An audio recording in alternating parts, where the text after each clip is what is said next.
Bonjour à tous, soyez les bienvenus pour suivre avec nous ce journal de 15 heures, les titres qui vous seront développés.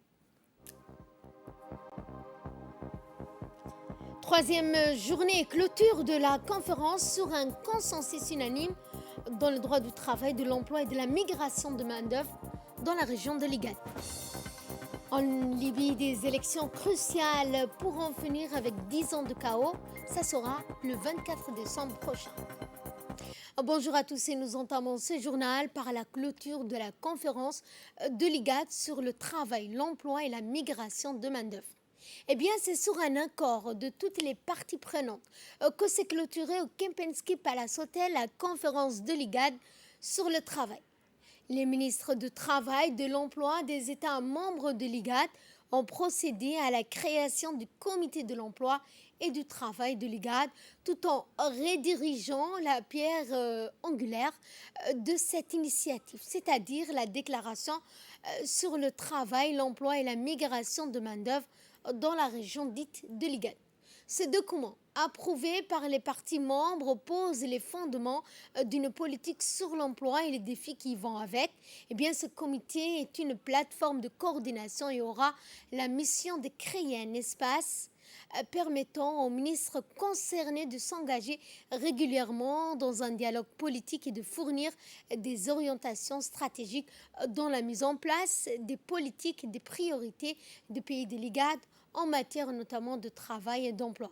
Ces 3 jours de travail intense a pu avoir donc un impact positif pour pallier à plusieurs problématiques afin de mieux lutter contre la pauvreté, l'inadéquation entre la demande et l'offre de main-d'œuvre, les failles du système d'information sur le marché du travail, l'emploi précaire et informel, souvent cités comme les principaux freins des économies des pays membres de l'IGAD. Et à cet effet, je vous propose de suivre l'intervention du ministre du Travail, M. Ismaël Ibrahim Roblé, qui a mis en avant la politique stratégique de l'orientation et de coordination afin de pallier aux failles des systèmes désuets.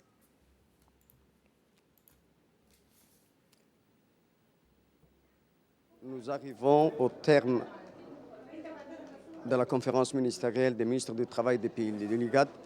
Nous en ressortons très satisfaits de cette conférence qui a donné des résultats les meilleurs par rapport à nos objectifs de départ.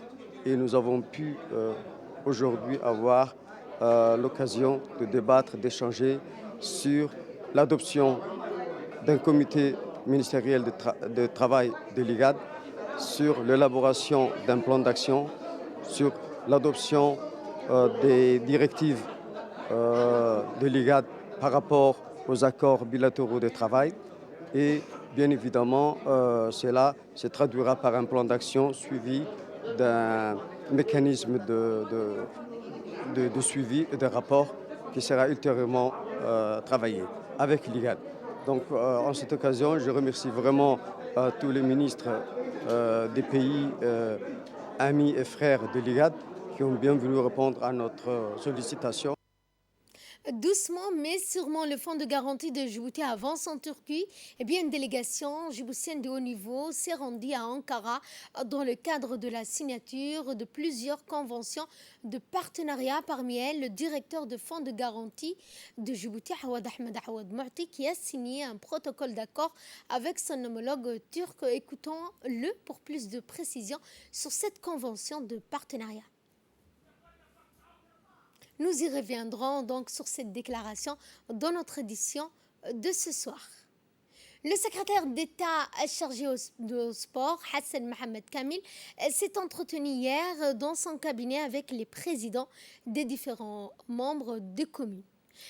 Ce pour discuter des projets de création d'une ligue communale des sports dont l'objectif premier est de détecter des talents à travers l'organisation de tournois dans diverses disciplines. Les présidents des communes ont remercié le ministre pour son appui et assurent très prochainement le lancement des tournois.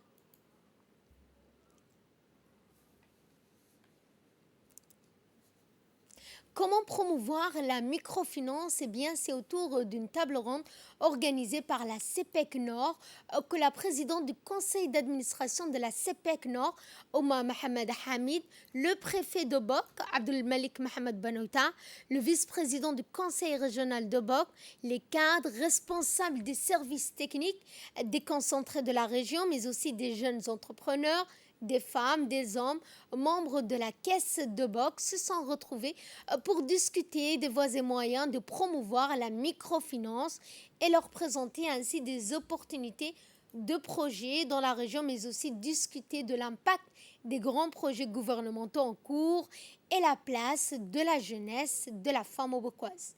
Ces projets de gouvernement aideront plus de 500 femmes et 300 jeunes bokois à accéder à des services de développement.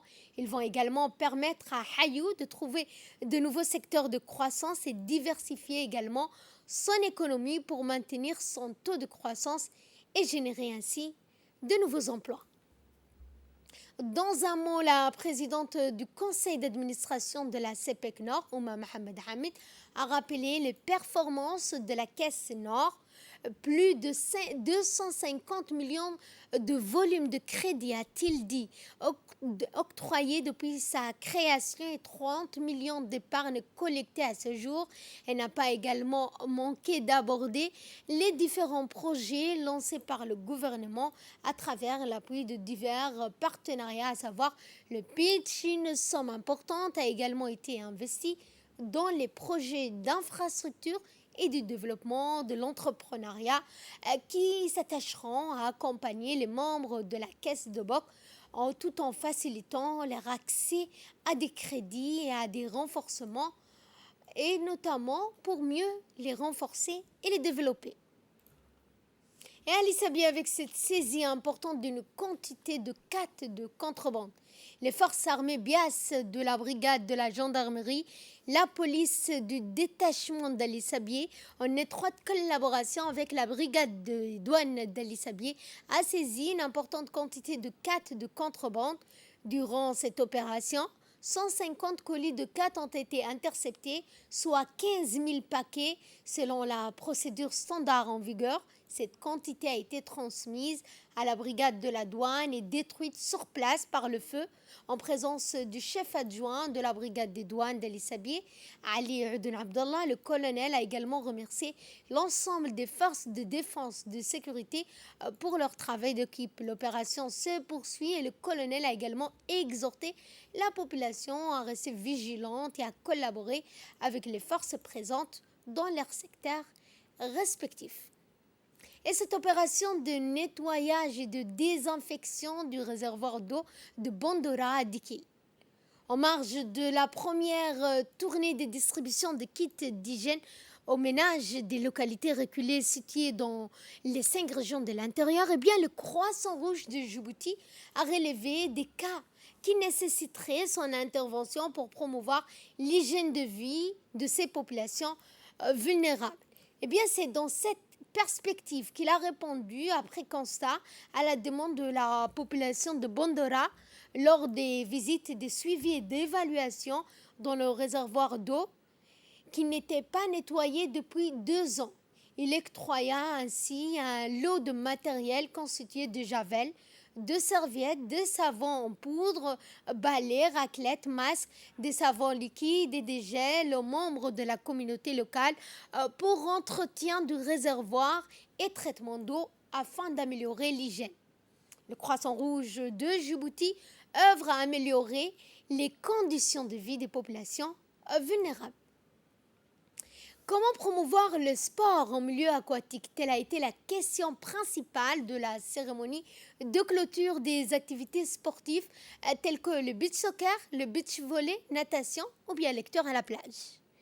C'est ainsi que l'association avait lancé l'été dernier à la plage FIA de Tadjoura une initiative. Eh bien, cette activité avait pour objectif de permettre de détourner les jeunes de toute activité de délinquance et de frustration. Cette journée a également vu la participation de nombreuses personnalités, une journée chargée d'émotions et riche en épanouissement. Cet événement a été animé par le groupe folklorique Afar Rajak. Puis les vainqueurs ont été appelés au podium pour recevoir des récompenses, des trophées des mains des officiels. La participation de chacun a été essentielle à la réussite de cet événement.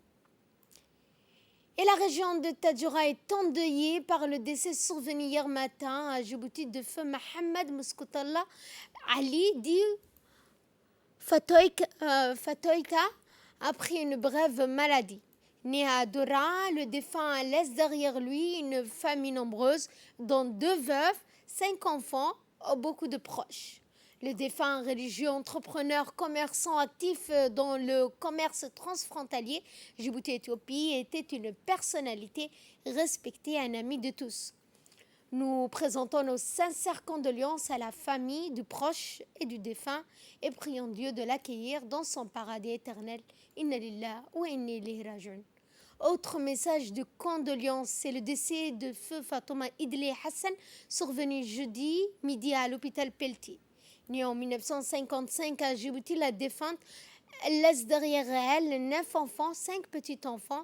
Elle était la mère de Liban Aden Guedi, qui est notre chanteur du groupe Jeune Talent 2 de la RTD, mais aussi la tante de Hamdi Hassan Idlé de la chaîne TNT. Nous présentons nos sincères condoléances à la famille et prions Dieu de l'accueillir dans son paradis éternel. Inna lillahi wa inna ilayhi raji'un.